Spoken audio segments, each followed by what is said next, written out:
Here at the Great American Outdoor Show in Harrisburg, Pennsylvania, it's the Rattlesnake. Stone Cold Steve Austin. Good to see you, sir.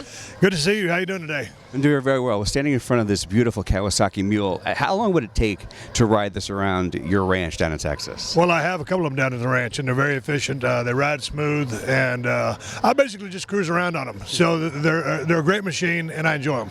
What about this show? These people, the people you're around in Texas. This show. It's a weekday right now. The line is, of course, it's for you. Line's huge, but the show is packed. Tons of people here. What is it about this industry and this show that are bringing people out on a weekday afternoon?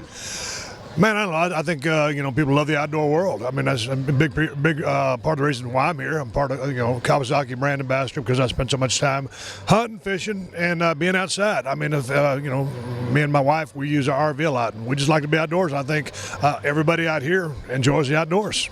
You get a lot of kids here, of course. People with their families are walking around. Are there enough people teaching their kids the hunting, the fishing, getting them outdoors, or are kids just too busy sitting at home playing games and being on Facebook? I got to say that there's a lot of them got their heads buried in the computer on these video games, and sometimes it's astounding.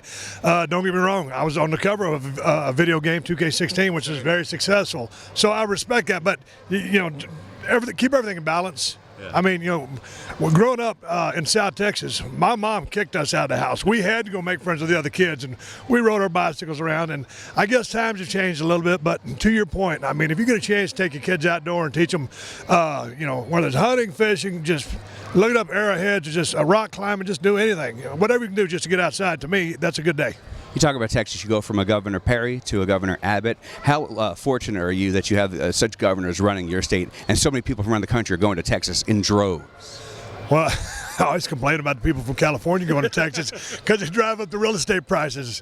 But, I live in Los Angeles right now, but I maintain a residence in Texas as well because I have my ranch down there. But, so you get to watch them leave the U-Hauls and drive close to your house. Yeah, they all go to Austin. They drive up the real estate prices, so it is what it is. But Texas to me, it's the greatest state in the United States.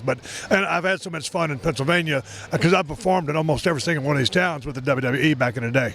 Let's talk just one last question about WWE. You could go to any arena right now and the musical play and people will go nuts.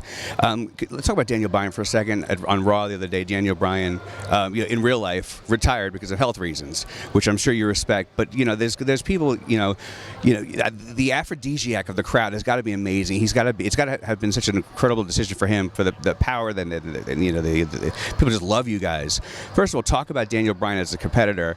It made ESPN the fact that he left for medical reasons, and talk about, do athletes need to leave earlier? I mean, you know a lot of people who probably should have left a lot earlier in their careers. Well, I mean, it was unfortunate Daniel had to ride off into the sunset, as I did with a neck injury at 38. So, sometimes it is what it is. I mean, say what you want about pro wrestling / sports entertainment, whatever you want to call it, it's the same.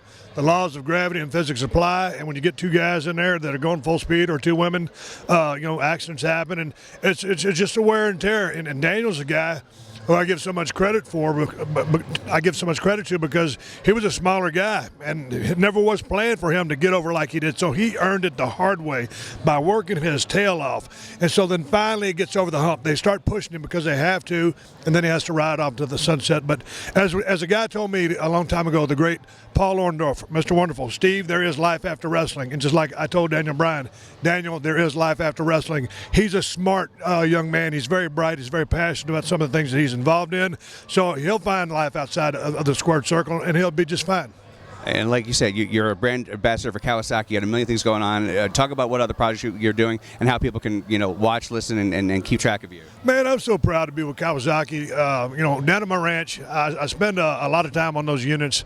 We use a Pro FXT on the Broken Skull Challenge, my show on CMT. So, man, when we film that show, I basically live out there on set. I got about 1,000 acres at my disposal, so I cruise around a lot.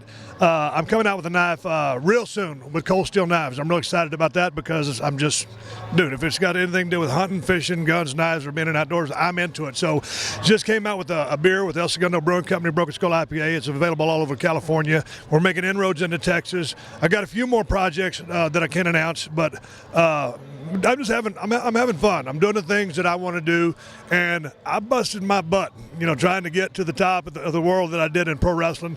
Had to ride off it, but due to the fact that my fan base has stuck with me, it's afforded me all the opportunities that I have now, and I'm so thankful that they're still with me.